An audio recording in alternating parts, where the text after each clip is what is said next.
I have said this for a minute, and I noticed it during the height of the pandemic, and I remember when it happened. I was sitting there watching the protests, and I was having this conversation with Dr. Gray Carr, who we celebrated yesterday with the first time he ever came on the show. And we were having these conversations that people just started participating in. And then we went live, and people started, like 50,000 during the course of a week would show up from all over the globe to listen to one person, really, because I'm just there lobbing questions. I get out of his way. Talk about history in a way that we haven't had recently, right? I mean, we used to talk like this. There used to be places and spaces for this. And I realized in that moment, something changed. And then recently, Kwame Brown started talking on YouTube. And I said, oh, shoot, something has shifted and it's not going back. Then over the weekend, a tape came out. Do we have the audio from Rachel Nichols? Where it's leaked audio, leaked. Now I'm gonna give you the backstory. Rachel Nichols, she is of course an ESPN broadcaster. And by the way, she will be replaced. So after, maybe I should say that last. Okay. So what happened was she had a phone conversation in July 2020 between her and Adam Mendelsohn, who is LeBron James's longtime advisor. During this conversation, she said that Maria Taylor, who is a fellow broadcaster and a co-host or what have you, I have the audio, but I'm just going to say what she said. Basically, we're going to play it so you'll hear it for yourself. This has created a firestorm, but it's really not about what Rachel Nichols said. It's the climate that we're in right now. Things have changed. And before I get to Rachel Nichols, I have to say the biggest change this morning, it was announced. Nikole Hannah-Jones said, okay, North Carolina, after all of this, you gave me tenure. She did an Ariana Grande and said, thank you, but no thank you. Thanks. Yeah. Next. Nope. Not coming. I'm going to take my talents to and my $15 million. And my $15 million. Hello. All right, we got a lot to talk about. All right, what should we do first? Oh man, let me tell you. Oh, come on, Drew. You pick them. And let me give out the number, 866-801-8255, because I got a lot to say about all of it, but this is too juicy. Both of these are juicy in the same way, but differently. It's so delicious. It's delicious. The most delicious for me is Nikole Hannah-Jones. Okay, then we start with the most. We're going to start this smorgasbord off with the most delicious. Tell me why. The Nikole Hannah-Jones piece is so delicious to me because I say this in professional spaces all the time, that discomfort at work is a gift. Discomfort at work is a gift because I truly believe that God will show you exactly how those people with whom you work, how they really think and how they really feel and how they really value you. And if it makes you uncomfortable enough, you will go out and find a place where you will be valued. And that's where you should be anyway, right? So pause for a second for people. Nikole Hannah-Jones, she was already teaching at North Carolina, UNC. Mm-hmm. She was teaching there. She was already teaching. She went up for tenure. She went up for tenure, which she was granted. Well, basically, she was verbally told she's going to get this tenure. Something happened with some people, some trustees didn't like the 1619 project, didn't like her red hair, whatever it was, didn't like her Negro-ness, whatever it was, they didn't like it. And they rescinded the tenure offer. That set off a firestorm. Social media, it turned into a whole thing that then people started leaving. Professors that were coming were like, no, I'm not coming. Y'all racist. People who were there saying, you know what, I got other options, I'm leaving. And then they were like, oh, wait a minute, hold up, wait a minute, we're sorry, here's your tenure, Negro. Somebody tweeted, I'd rather go where I'm wanted, not where I'm tolerated. And I thought that was the absolute most perfect categorization of this. North Carolina didn't capitulate because it was the right thing to do. They didn't come back and say, here's your tenure because it was the right thing to do. They got public pressure that was hurting their business, their brand, and their legacy. no one wants to be labeled, unless you're trumping them, racist. They're okay with that. That's their brand. But for the most part, most good racists don't think they're racist, and they don't want to be known as racist. So they're going to do everything in their power to not be racist, which is what they did. Her move today was nasty, though. Oh, nasty. Yeah. But what UNC I think is so insidious, if you really go back to it, that the role that Nikole Hannah-Jones at University of North Carolina, that everyone who has had that role everyone who has been that chair for the last 30 years has automatically had tenure. She was the only person, right, that did not get tenure with that chair seat.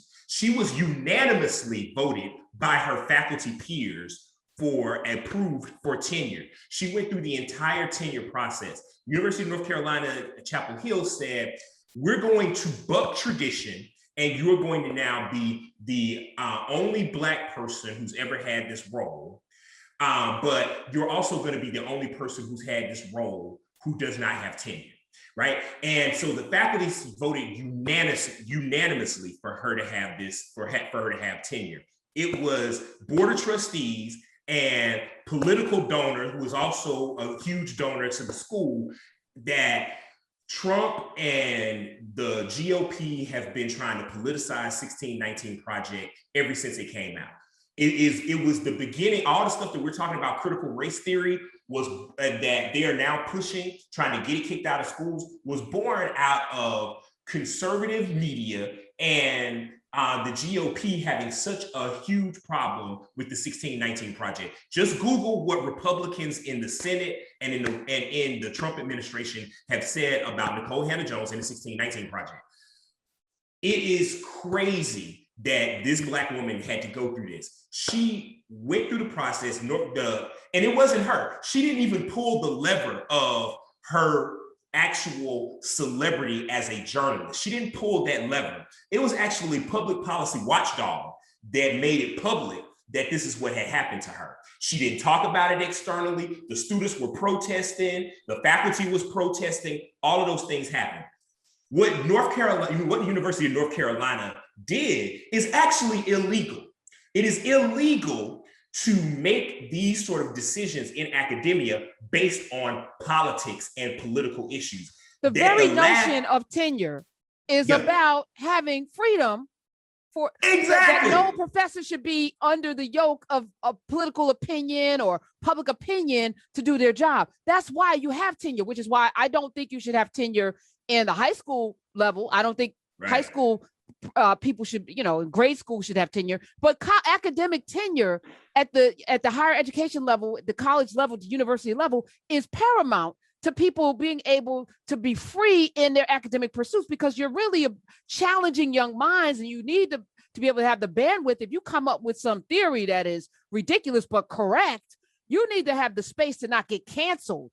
It is an anti-cancel measure to protect professors who may color outside of the line, but that's what this space is for. Anyway, go ahead, continue. In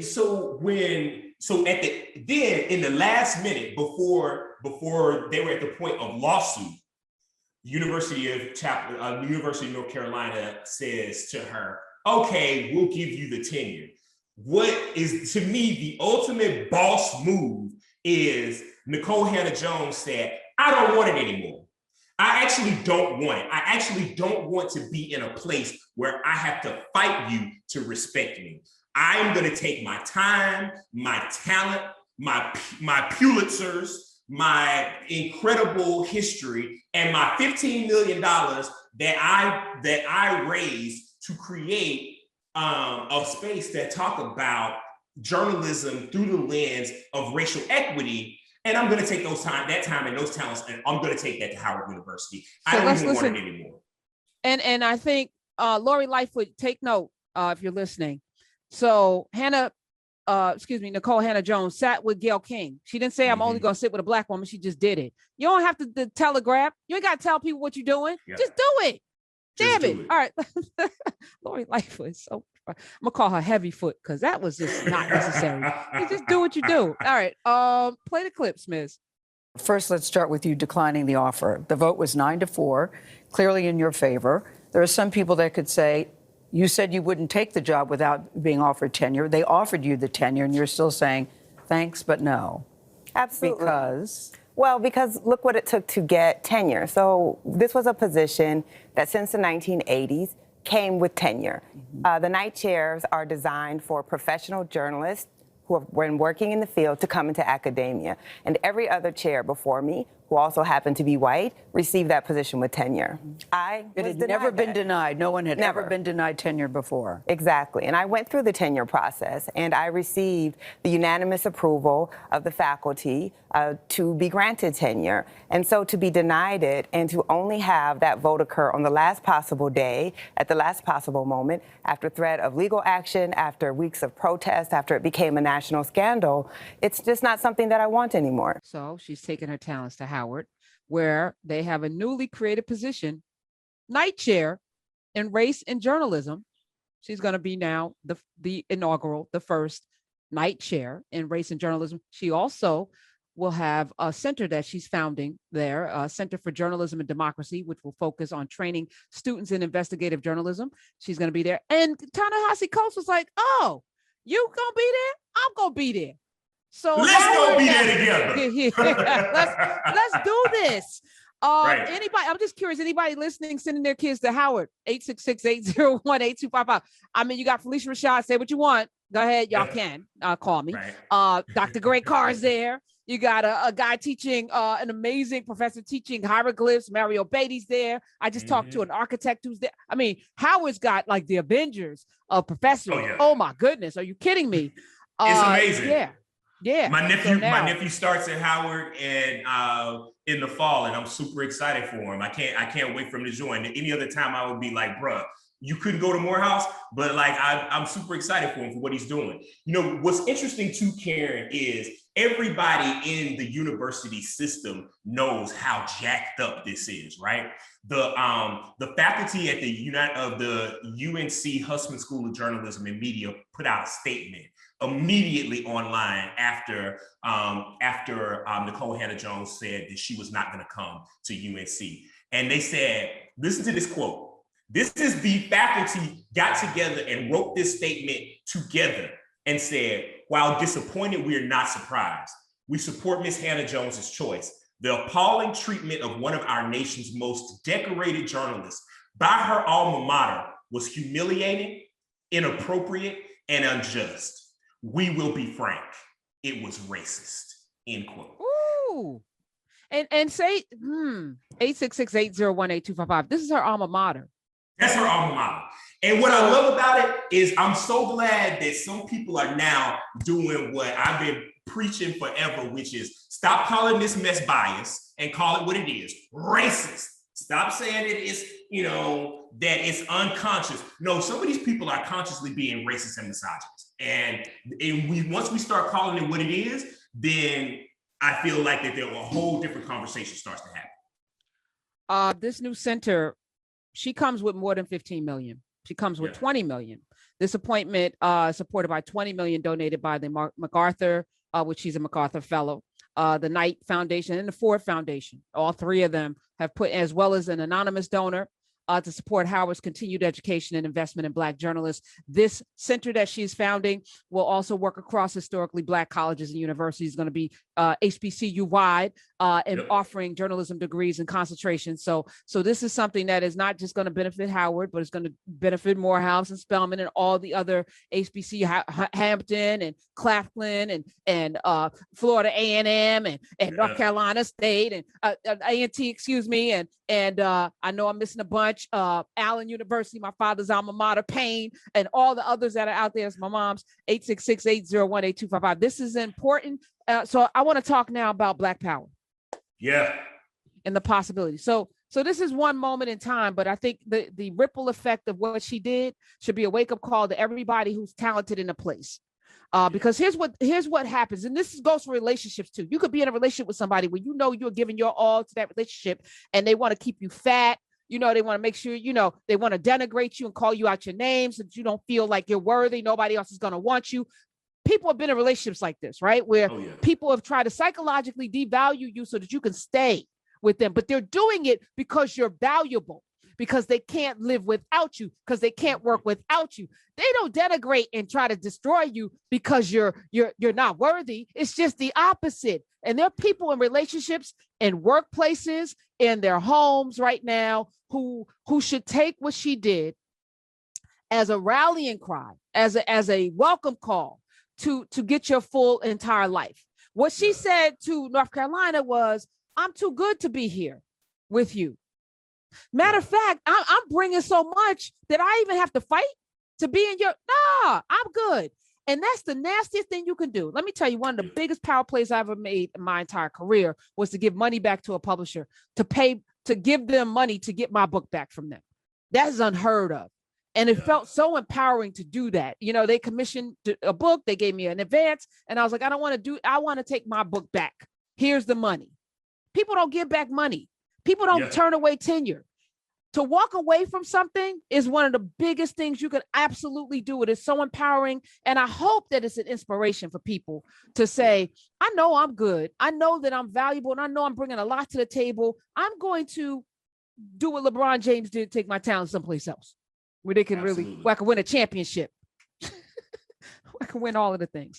All right. Speaking of plays, now, Rachel Nichols is a different story, but what's happening there is interesting because I think there's a shift in the firmament that is showing. The cracks are showing.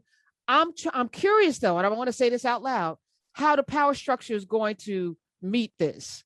We're seeing a lot of diversity and inclusion, and we're seeing a lot, people are throwing, even that, they almost made her feel like, she was a diversity hire who didn't belong there. So we can't give you the tenure because, you don't really belong here, but we got to have to check the box. Let me say this. You know that I have a company. I have several companies, right? And just July 1st, I had to pay a whole bunch of people for the first time. Like I got like 20 people on payroll. And I was like, oh my goodness. But you know what, Drew McCaskill, what I was most proud of when I looked at the people that I'm paying, they look like they don't look like America. They look like the world because America's on some bull crap. But I'm like, even the show, you got Smiz, Donica, Alexa, Tramel, even across the board. Stephanie's one of my students from Hunter College. How is she here? Because she was an intern. And I asked my class, because this is what it looks like to not be racist. First person that emails me gets the job. Stephanie was first. Yeah. She was first. And then she was good. So she's still here. She works on Clay's show and Heather's show, right? Donica was another one. I do this every semester. First person in, come on. So I have 3 interns working with me. First 3 interns. One's transgender, one's a white guy, one's a black woman. Those are my interns that I'm paying $16 an hour this summer, right? I'm looking at everybody that's on the roster and I'm like, oh my goodness, you are so not racist. I'll pat myself on the back because it's not hard.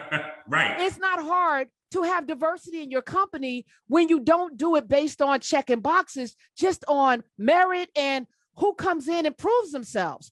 And I think these companies are full of crap. And I'm going to put ESPN and every company in there because they do a numbers game. This is not a numbers game. This is a humanity game. It's a humanity. If you hire people with humanity first, you're going to have naturally diverse spaces. It's not going to be, like I'm looking at, Smiz. I'm like, oh, Smiz is not black. Newsflash, he's great. Who cares? Like, this is the world we want to live in, right? Whether somebody's black or white or whatever, we want people who are good. And unfortunately, because people who primarily hire based on their biases, they can't see our goodness until we give them our ass to kiss, which is what Nikole did. So thank you for doing that. Now, Rachel Nichols, I have so much to say about this. All right, let's play the New York Times leak. And let me tell you how it got leaked. Okay, so I think LeBron James's person leaked it. No, here's what really happened. The video, she didn't realize her camera was on when she was making the call, and the feed somehow got transmitted to the server at ESPN's Bristol, Connecticut headquarters. So it was in the ether. Someone like that Beyonce in the elevator thing. Somehow these things get leaked. But you must, and this, Drew, it's Tech Tuesday. Your mic is always on. Yeah. Your phone is a microphone. Every time you're on it, everything's recorded. You should act as if everything you say out of your mouth is recorded. And you should be okay with that. It never. And a journalist should know better. A journalist should know better. That's off top, right? Like, a journalist who's on the phone with someone who is a PR executive, and you're on the phone with, it's a lot, right? It's a lot to unpack with that, but she should know better. And she should also learn how to work the equipment that she brings into her house or into her hotel. Corona, and I've never had to do all of the stuff before is not a good enough excuse. Like, you need to ask some questions about that equipment that you bring into your house for your job.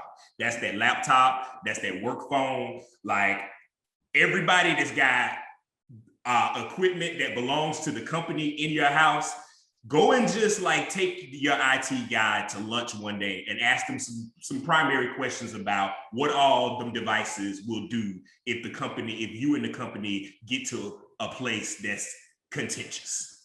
Just gonna put that out there. Or how about live your life as if everything you say is recorded and it will one day be leaked out? How about that? Life would be different if you do that. All right. Anyway, all right. So here's the leaked tape. Play it. He said to me, hey, instead of posting the NBA finals, what did you do as a silent reporter job for the NBA finals? Because guess what that was the way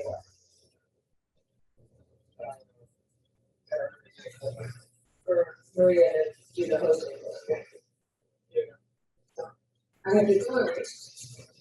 I don't know what their next move is, but they are feeling pressure because of all of that, and I'm trying to figure out how to just, my thing is I wish Rachel all the success in the world. She covers football, she covers basketball. If you need to give her more things to do because you're feeling pressure about your crappy one-time record anniversary, which by the way I myself know personally from the female side of it, go for it. Just find it somewhere else. You're not gonna find it with me. Okay. I have a question. What makes Rachel Nichols good? So, I've had, my earlier years, I was this close to having my own show on Headline News. I was this close. I did a couple of pilots for MSNBC. That they lost one of them. Who loses a pilot? That's another story for another day. And it was dope too. Been this close to being on television. Oh my goodness. I'm so grateful though, Drew, because I would be a different person, I think, had I gotten sucked into that particular system because it requires certain things. But what I was very clear about is how good you are is subjective.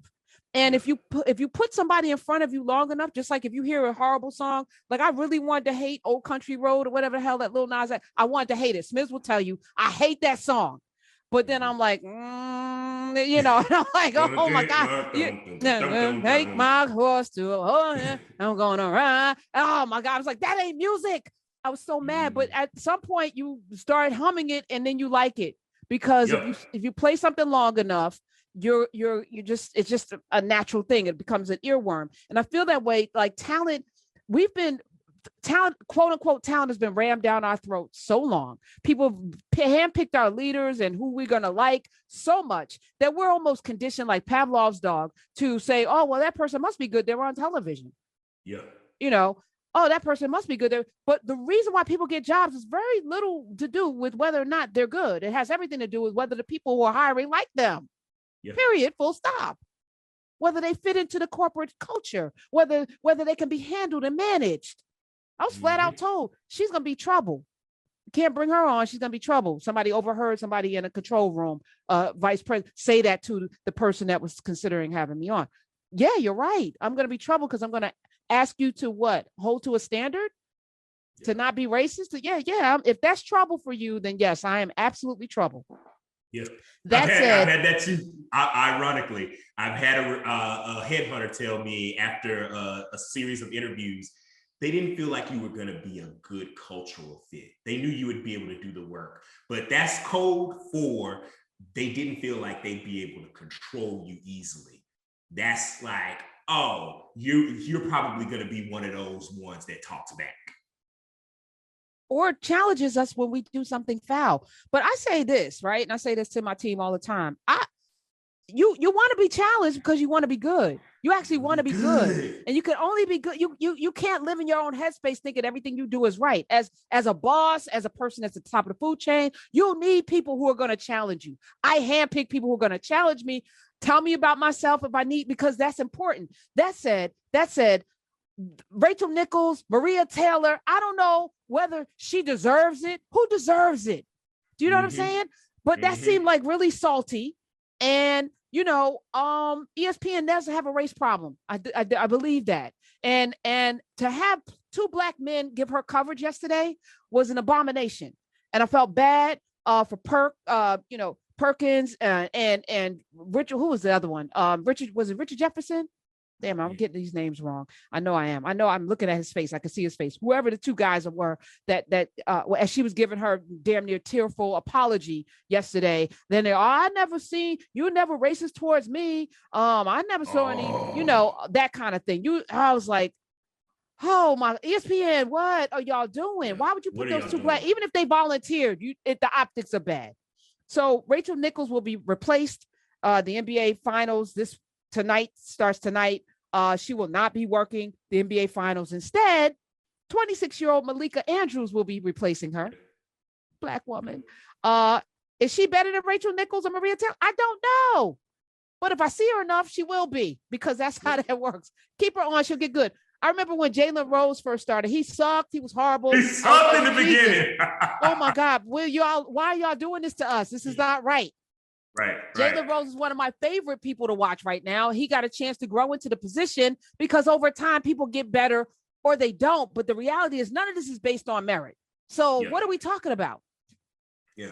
Not to mention the fact of all the concessions that they were willing to make for Rachel Nichols in the beginning. They were gonna let her pre-record her commentary, her sideline commentary. They were going to pre-record the sideline commentary in a way that looked like it was live. Like, to me, that was just a slap in the face to Maria Taylor too. And, thankfully, there were some of the Black folks at ESPN who actually do have TV time and airtime who said, we ain't going on either. Y'all don't do right by Maria Taylor. We ain't going on either, right? And honestly, that's what you just said, Karen, about how it's not really necessarily about talent. It's about opportunity and visibility, right? And that opportunity and visibility is what Rachel Nichols was fighting so hard for. That she wanted that visibility. She wanted to be on. She wanted that camera time. She wanted that screen time so she could get to the next thing for that next contract. And to me, what ESPN did, the same thing that University of North Carolina did, right? Which shows you that this shit is ubiquitous, right? It's across the board. They only did the right thing when the pressure was so hard on their face from the outside world. They only did the right thing when they literally had a court of public opinion gun to their head. And if you only do the right thing when you have a gun to your head, that says a lot about your organization. No, that means you're not doing the right thing. That's not the right thing. To do it under duress or under pressure is not I'd rather you do what you stand in your truth. You know what I'm saying? Stand in your racism. Yeah, the crumbs and whatever. And listen, the crumbs that benefit a handful, but don't change the system. Y'all can keep your crumbs from now on. 866-801-8255. And more of us do not stand up and stand in the gap and stand up when things are not right and sacrifice. I just finished watching Dick Gregory's amazing, the one and only Dick Gregory, the documentary. I just finished talking with his son and the producer, Andre Gaines, right before the show. And I'll be playing that interview later in the month. But I'm like, Dick Gregory literally gave up a career to fight for us. And I was thinking how thankless that was. He signed over the check that was supposed to go to his children's education and gave it to Hosea Williams, who needed it for the movement to get people out of jail and things. He signed that check over. He gave up dates that he was making $500,000, $5,000 an appearance at the time. That was a lot. Stop doing that to go out with Martin Luther King and with Medgar Evers before he was shot. Because it was important. Freedom for us was important enough for him to sacrifice that. I'm not asking anybody to do that, but don't sit quiet.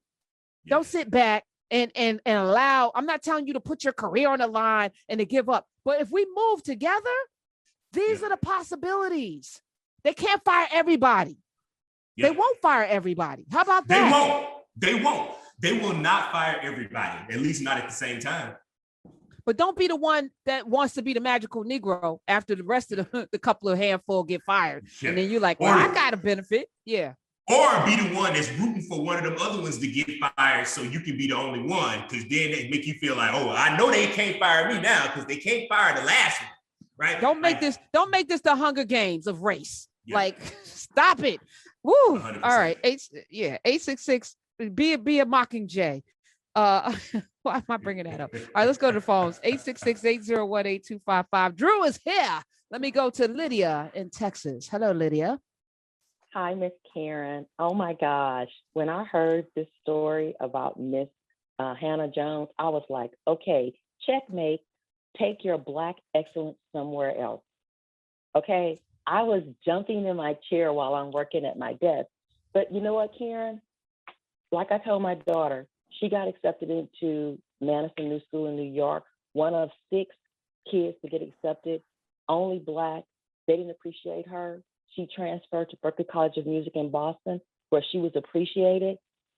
She's young, but I said, if they don't appreciate your talent, go somewhere else.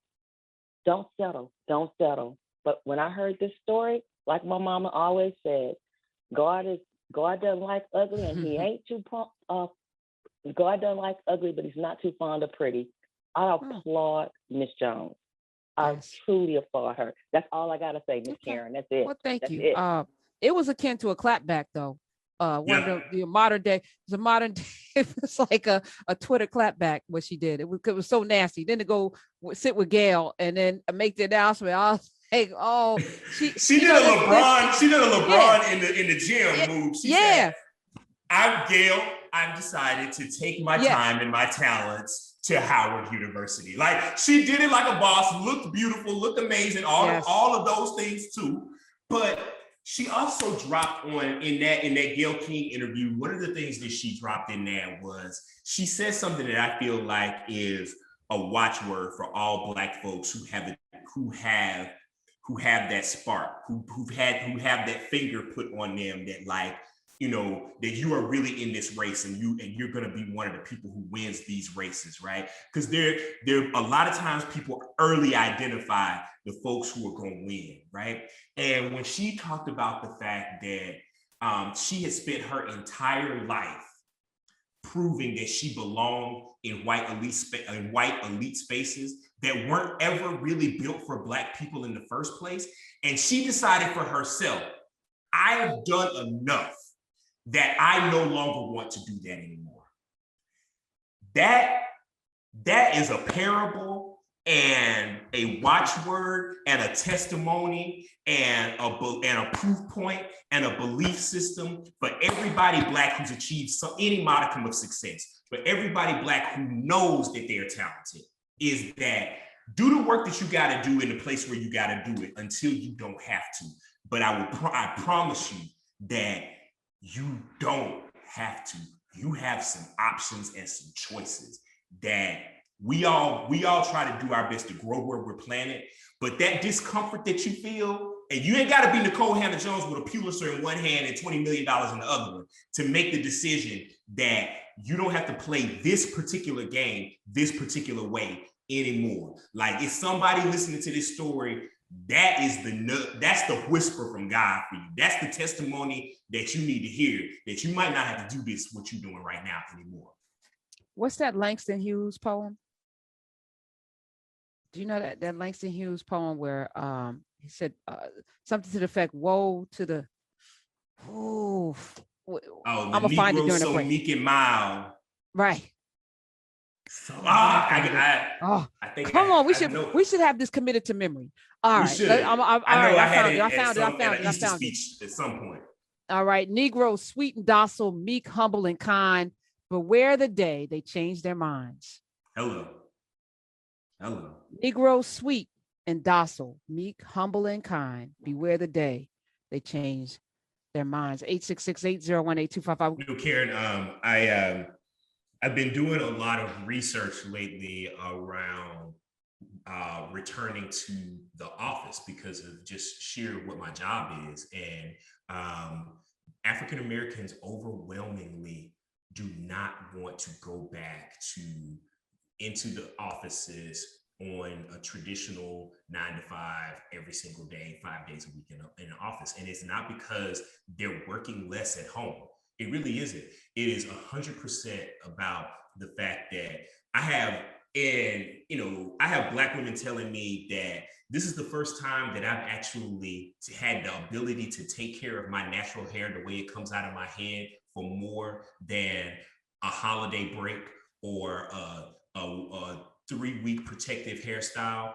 Like, my skin has gotten better, my hair is healthier. I literally have people talking about the fact that their ability to take care of themselves and spend time with their families, and that they don't come home from work and have to detox from having to put that mask on all day, that they don't have to deal with the microaggressions at work in the same way, because once the camera is off, they can exhale. They have more exhale time than feeling like they're in a fishbowl all day, being viewed and being scrutinized and being judged all the time. They feel like that they only have to deal with the people that they actually have to deal with, because so many of the microaggressions that we get at work and so many of the things that happen to us at work actually happen from people who really should not have the power to influence our lives at all. They happen from people from the side and all of these other things. And I can tell you, I do not believe that, I think a lot of Black folks are thinking very differently about, what does it mean? What all do I give up in exchange for this paycheck? And how do I think about it differently? I think I say it all the time, the tables in the temple have been flipped on how we work. And I think that Black folks are thinking about it totally differently than we have been thinking about it in the past. This is an inflection point. Let's make it not just a moment. 866-801-8255 is the number. Let's go to Avril. Avril in Pennsylvania. Welcome. Her son's going to Howard. Hi. Hey. Hello, Miss Hunter and Drew. How are you? Hey. Hey. Hey. I'm so excited that I got through. First and foremost, thank you for taking my call. I was delighted to hear Nikole Hannah-Jones' decisions. I think it's a big, kind of flipping the birds of the institution. And I think it's just evidence of one of the ways in which we are having a revolution.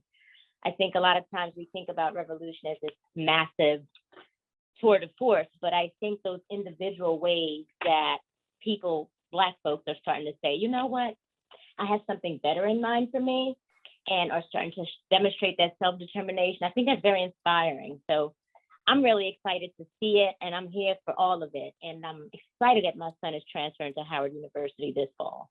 So is he transferring from a PWI? No, he actually is transferring from FAMU. Okay. He wants to be closer to like a metropolitan area. And Howard just has such incredible programs. So he'll be going into the School of Education with a minor in film studies. Nice. So I'm excited for him. This is a wonderful time to be Black in America in a lot of different ways. So the revolution is happening in a myriad of ways. And Nikole Hannah-Jones's inflection point, as you call it, does definitely demonstrate what the possibilities are. It's not always A or B. Sometimes we got to create our own C. So I love it. I'm here for all of it. I think it's beautiful. It's empowering. It is a testimony to all that is possible. And I love to see people go ahead of us and do it, and be able to show our children that, no, it's not always this offer versus that offer. Have you considered doing this instead? Or what new do you have to bring to the table? What can you create that will build a legacy and tell a story for many generations to come? And I think that's what Nikole Hannah-Jones is doing. Amen. Thank you, Avril. And what is freedom if we don't have choices? I love it. How are we free without choices? Joe in California, welcome. Hey, Karen, how are you doing? And Mr. McCaskill, how are you today, sir? Hey. Hey, Karen, I had two things. I know I'm only going to be able to get to one, but I wanted to tell you something, maybe off the air, or maybe speak to one of your assistants about something that happened to the mother of my best friend that was just absolutely horrible. But the first thing I was going to say in regard to the Hannah-Jones, that story, it really reminded me of a little story that kind of slid under the radar dealing with the NFL draft this year. My boycott of the NFL will continue. I'm like you. I'm so tired of seeing our future or how far we go in life, no matter what our profession is, always seemingly ultimately being decided by some rich white person. But, LeBron James, athletes like him, they started this conversation when they started using their platform to not only fight for social justice and change, but they also using some of their dollars to reinvest that money back to the communities that they came from. Well, that conversation has gone further where you see now high school kids that are committing to HBCUs and even some college kids who left, universities like Florida State and transferred to an HBCU because, the NFL or these organizations, these schools they went to, they're supporting, racist organizations. So the NFL this year, they wanted to send a message back to them by saying, you know what? They didn't draft not one single player that went to an HBCU, and we know why they did that. That's them basically saying, if you're not going to play for our schools, you're not going to play in our league. So I'm hoping that these players, no matter what their profession is, whether you're in the music industry or whatever, that your goal would be to leave that, make football or music or whatever it is as secondary, and your dollars should be, your main focus should be on starting your own institutions, whether it's the music industry, whether it's basketball, track, whatever. I don't want to see us. Yeah, like let's even move away from that. I want to see more architects and engineers and more people in all of those spaces being empowered to do all of the things. Thank you, Joe, for your call. Diana, who is in Kansas, welcome. Diana, you're on the radio. We're waiting. All right. While we waiting for Diana, can I shout out Bonetta Wright, Howard alum, who is a listener to Karen Hunter's show, is god sister to one of my best friends, is always, letting him know exactly what we're talking about on the Karen Hunter show. I appreciate her listening. I know she's listening right now. I wanted to shout her out for that. I appreciate it. All right. This the shout out moment, and we don't have time to get any more calls on this side, but we'll catch more on the other side. 866-801-8255. Again, everybody has to make a living. We have to make a life. But freedom really looks like being able to have choices and do the thing that makes your soul happy. We don't have that much time on this earth. Dick Gregory, that documentary, what I walked away from is that every day you should be committed to helping further goodness. Like, are you contributing goodness to the world? And also, sometimes you should sacrifice for the betterment of the future. That's okay. But if we all did a little, none of us would have to do a lot, and then it would get better a whole lot quicker for all of us. And I think that can happen. So I'm optimistic.